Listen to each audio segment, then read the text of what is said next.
Hey there, welcome back. Friends, in this particular video, we will try to understand what are the major differences between buffered reader and scanner class. So let's get started.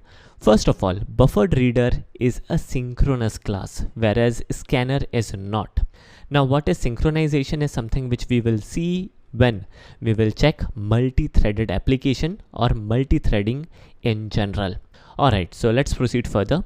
As buffered reader is synchronous and scanner class is not synchronous, definitely buffered reader class should be preferred when we code a multi-threaded application, whereas a scanner class should be avoided when we make use of multi-threaded application.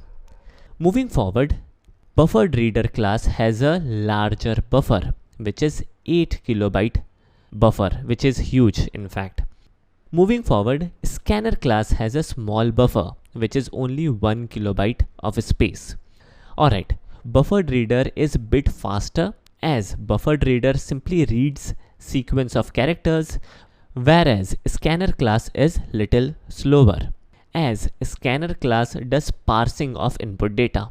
Now friends, as we can easily make out, buffered reader class is definitely has a upper hand when it comes to file handling, but scanner class is preferred when we take user input for small operations.